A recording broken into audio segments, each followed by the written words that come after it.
Gene Deal just dropped something he probably shouldn't have said. Diddy's former bodyguard is saying Diddy knew about both Tupac and Biggie's murders before they went down. The craziest part, he may have helped set it up, and yeah, I'm gonna show you the second Gene Deal realized he talked way too much this time and why his stay in danger. And what's the latest update from Diddy's prison cell? Look, I know you've heard endless theories about who killed Tupac and Biggie. Everybody's got an opinion, but this hits different. Gene Deal wasn't some random dude watching from the sidelines. He was Diddy's bodyguard back in the wild 90s. He was literally right there when Biggie got shot. He noticed Diddy's weird behavior that night. He knows stuff that almost nobody else knows. Happening to him now is one of the greatest tragedies that we're gonna ever read about, bro. This is gonna be one of the greatest tragedies of hip hop, along with Pac's death, along with Big's death. Federal agents took Sean Diddy Combs into custody. They placed Combs under arrest and lead him out the front door in handcuffs. And now, he's finally breaking his silence, and what he's revealing sounds straight insane.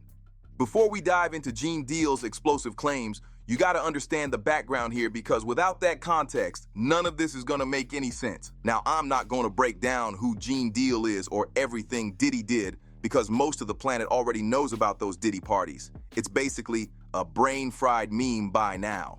So let's focus on something some people might not fully know. What was really going on in hip-hop during the mid-90s. Tupac and Biggie were once super close, like real brothers, not industry fake friends. But that bond didn't last long. By 1996 and 1997, the East Coast versus West Coast war was totally out of control. Rappers picked sides, threw slick shots in their songs, and the tension was off the charts. Then came Tupac's death on September 7th, 1996 in Las Vegas. Tupac had just walked out of a Mike Tyson boxing match when a car rolled up next to him and someone opened fire, hitting him 4 times. He fought hard for 6 painful days, but on September 13th, he passed away. He was only 25 years old. The hip-hop world was stunned, but the nightmare wasn't over yet. Just 6 months later, Biggie Smalls was killed on March 9th, 1997 in Los Angeles. Biggie was leaving a party when another car pulled up, and he was shot 4 times. Unlike Tupac, Biggie never even made it to the hospital alive. He died almost instantly. And just like that, another legend was gone forever. He was only 24 years old. Imagine being 24 with your whole future ahead of you. And it's suddenly done. For years after that, people kept asking who was really behind these murders. The police looked into it, but nobody was ever arrested. Nobody was ever charged. The cases went cold, and that's where everything stayed for decades. People had theories nonstop, but no one had real answers until now. Gene Deal is finally speaking up, and what he's saying could flip everything upside down. We thought we understood these murders. Has connecting dots that investigators completely missed. He's exposing conversations that happen behind closed doors. And honestly, some of this is straight shocking and hard to hear. It's the kind of info that makes your jaw hit the floor. So let's break it down. Gene Deal starts by revealing something most people never knew. Diddy was seriously jealous of Tupac Shakur, and this wasn't normal artist rivalry. I'm talking about deep personal jealousy. Said it himself. He said, I don't know how to talk to women. I don't know how to talk to girls. You understand? I said, you don't have to know how to talk to nobody. You're a millionaire. You got it. So he was jealous of Pac because Pac ain't had to do that. Pac had that aura, you know what I'm saying? And he probably knew how to communicate with women. And most women who he talked to that said stuff, said about. Tupac had this natural pull that drew people in instantly. When Pac walked into a room, everybody felt it. He had this energy, this presence that couldn't be ignored no matter what. And the women, they loved Tupac. He didn't even need to try. Women gravitated toward him like a magnet. Now compare that to Diddy. Yeah, Diddy had money and success. He was running Bad Boy Records and dropping hits. But according to Gene, Diddy didn't have that same natural charm. Gene says even with all the money and fame, Diddy struggled just to talk to women. He didn't have Tupac's smooth way of talking at all. He didn't have that magnetic personality either. And you know what else? That bothered him bad. Gene says you could see it straight in Diddy's eyes whenever Tupac was around. There was jealousy there, real resentment stacking up. Diddy wanted what Tupac had, but he just couldn't get it. No amount of money could ever buy the kind of natural charisma Tupac carried. Now here is why this really matters. Gene believes this jealousy wasn't just about ego or competition. He thinks it played a huge role in what happened next. And when you hear the rest of this story, you'll understand why that jealousy may have turned deadly. Now let's jump back to 1994. Anyone who knows hip-hop history knows about the Quad Studios shooting. This was the night that changed everything between Tupac and Biggie. Here's what went down. Tupac was at Quad Recording Studios in Manhattan. He was there to record with other artists, but when he reached the lobby, 3 men wearing army jackets robbed him and shot him 5 times. Tupac survived, barely. And that night marked the beginning of the East Coast-West Coast War. Now the shooter was a man named Isaac Dexter, and Dexter later confessed to everything. He admitted that a powerful music executive named Jimmy Henchman paid him $2,500 to carry out the shooting.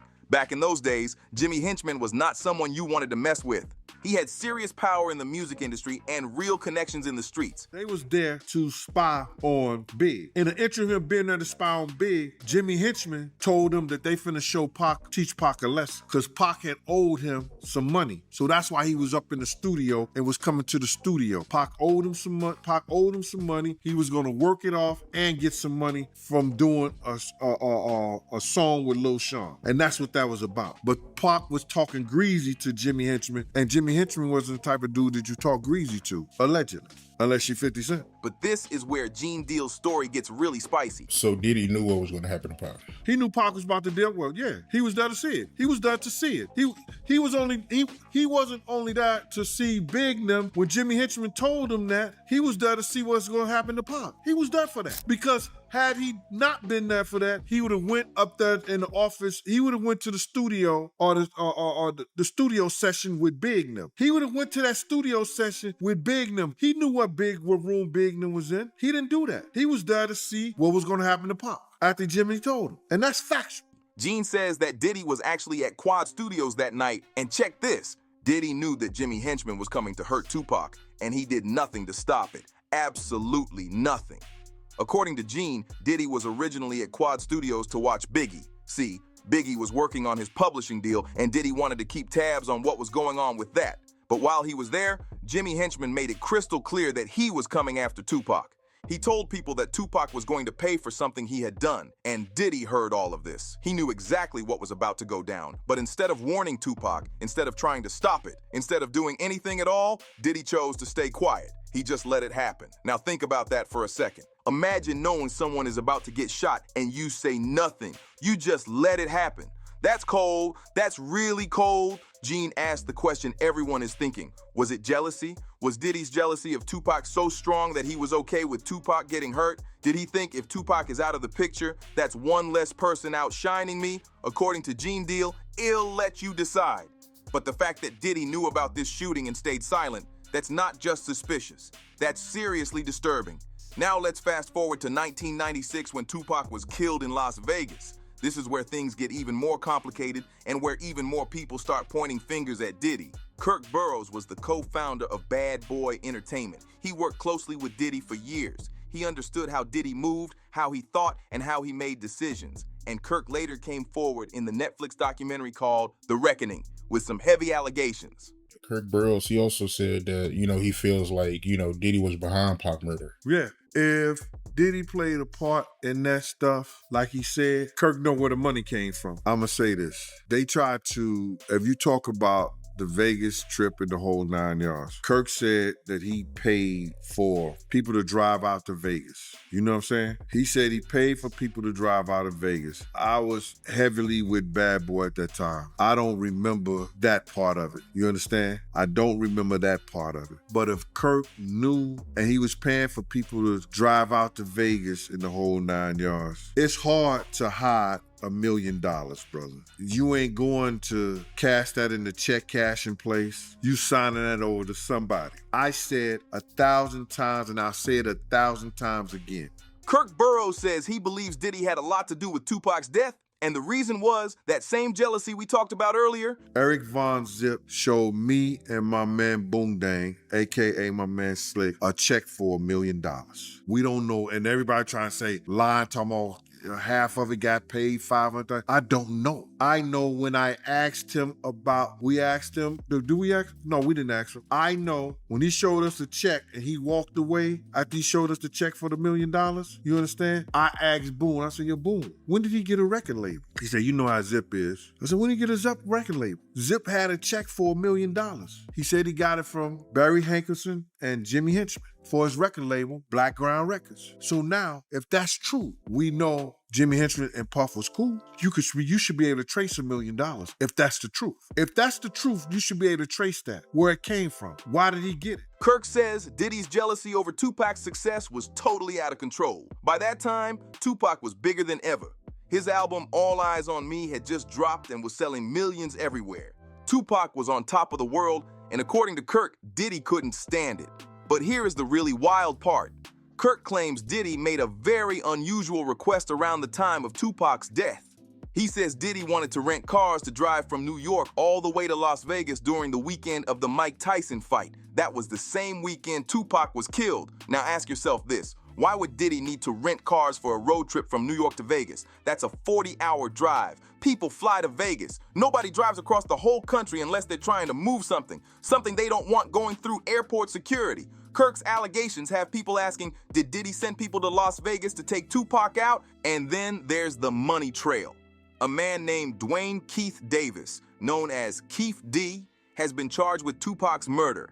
And Keith D has said publicly that someone offered him $1 million to kill both Tupac and Suge Knight, the head of Death Row Records. Here's what allegedly happened with that money. Claims say half of the $1 million was paid to a man named Eric Zip Martin. Why only half? Because only Tupac was killed, not Suge Knight. So technically, only half the job got done. But here's the problem. Zip Martin allegedly never passed that money down to the actual shooters. He kept it for himself. Now this is where Gene Deal adds his piece to the puzzle. And honestly, this part is chilling. Gene says that Eric Von Zip actually showed him a check for $1 million. Gene says he saw it with his own eyes. He asked Zip where that money came from, and you know what Zip told him? He said it came from Jimmy Henchman. But here's the question Gene keeps asking. If the money came from Jimmy Henchman, then where did Jimmy get it from? Did someone pay Jimmy to set up the hit? And if so, who had $1 million and a motive to want Tupac dead? Gene's verdict is simple. He says law enforcement needs to trace that money. They need to follow the paper trail and find out where that $1 million originally came from. Because if they do that, Gene believes they'll discover that Diddy was behind everything. Man, this is getting deep, and we haven't even reached the craziest part yet. Now let's talk about March 9th, 1997. The night Biggie Smalls was murdered. Gene Deal was there for all of it. And the story he tells is straight wild. We lined up parallel to where the doors they have to come out. So if they come out right here, the car's right there. They're right there. So then Big is taking his time because you know his fibular bones and his thighs are broken or whatever like that. You know, they fractured or whatever. So it's taking him a long time to come out. So they get out, Big gets in the car, everybody get loaded up. I said, come on, let's go. We ready to go. Puff is running back and forth like, yo, he'll see a girl, he'll go grab a girl. He said, yo, Gene, remember her, she coming to the party tomorrow. I'm like, you remember her? What the fuck is you talking about, bro? I never seen him act like this ever, because he don't act like that. Because even in New York City, once Puff get in the car, he'll leave his mama. We gone, we out. So Puff is like looking, and if you see the cameras, you see him running back and forth, looking and everything like that. So I said, Big man, what we standing around here for? He said, that's your man. Gene says that for days leading up to that night, Diddy was acting very strange. He was paranoid, jumpy, and restless. He kept looking over his shoulder nonstop. He seemed nervous about something, but he refused to tell anyone what was wrong. Now, you might think maybe he was just worried because they were in Los Angeles and Tupac had been killed there 6 months earlier. And sure, that's possible. But Gene says this felt different. This wasn't normal caution at all. This was someone who knew something bad was about to happen on the night of the Soul Train event. After the awards after party, Diddy's behavior got even stranger. Looking back now, Gene realizes those weird moves Diddy made that night weren't random at all. They were planned. Diddy was setting something up. Here is where it gets really suspicious. After the party wrapped up, everyone started loading into their cars to leave. Gene, doing his job as a bodyguard, wanted to protect Biggie. So he told Diddy he planned to ride alongside Biggie's car with his gun out, just in case something popped off. Parked on the side of the Peterson Museum. So when I said to Paul said we was ready to go, I said, all right, follow us. I tried to ride on the side of the car. Puff said, yo, Gene, what you doing? I said, I'm riding on the side of the car. I have my gun out. I'm on the side of the car. At the time, I'm 265. You know what I'm saying? I'm not the street 30. You know what I mean? So I was a little slimmer back then. So he says to me, Gene, if you don't get in this car, you ain't gonna never work for Bad Boy ever again. I said, man, how the fuck you gonna try to tell me how to do my job? He said, Gene, we don't need that look. We don't need that look. Get in the car. As I go to get in the car, this motherfucker reached down and let his seat all the way back. So now I gotta put my legs sideways. I'm like, yo, what the fuck is you doing? And so then Kenny said, you ready? He said, you ready? I said, Kenny, run the next 3 lights. Run the next 3 lights, Kenny. Kenny said, for what? I said, mother, run the next 3 lights, Kenny, or I'm gonna drive. And you know what Diddy did? He threatened Gene. He told Gene that if he didn't get into Diddy's car instead, he would never work for Bad Boy Records again. Now think about that. Your bodyguard wants to protect your closest friend and biggest artist, and you threaten to fire him for it. That doesn't make sense unless you don't want anyone protecting that person. Gene says this was completely out of character for Diddy. Normally, once Diddy got into a car, he was ready to leave instantly. Now, Gene says Diddy would leave his own mother behind if it meant getting out fast. That's just how Diddy moved. But that night, Diddy was running back and forth. He stopped to talk to women. He kept asking Gene if he remembered certain people, and he kept saying, she's coming to the party tomorrow. And remember here, Gene had never seen Diddy act like this before, ever. He was stalling, delaying, looking around nervously like he was waiting for something. One of Diddy's friends had to literally ask, man, what are we standing around here for? Even they could tell something was off. Looking back now, Gene realizes what was really happening. Diddy was stalling until the shooter got into position. He was making sure Biggie's car would be in the perfect spot at the perfect time, and he was making sure Gene wouldn't be there to protect Biggie when it happened. That's calculated. That's not just paranoia or weird behavior. That's someone setting up a hit when they finally left the party. Gene explains how all the cars were lined up outside the Peterson Museum. Diddy forced Gene to ride in his car, which was ahead of Biggie's vehicle. Gene's gun was tucked under his shirt, but he couldn't protect Biggie from a different car. I passed the light and we got across the street. Tone, who was behind me, said, yo, somebody in the car pointing a gun at Big now. I goes to open the door.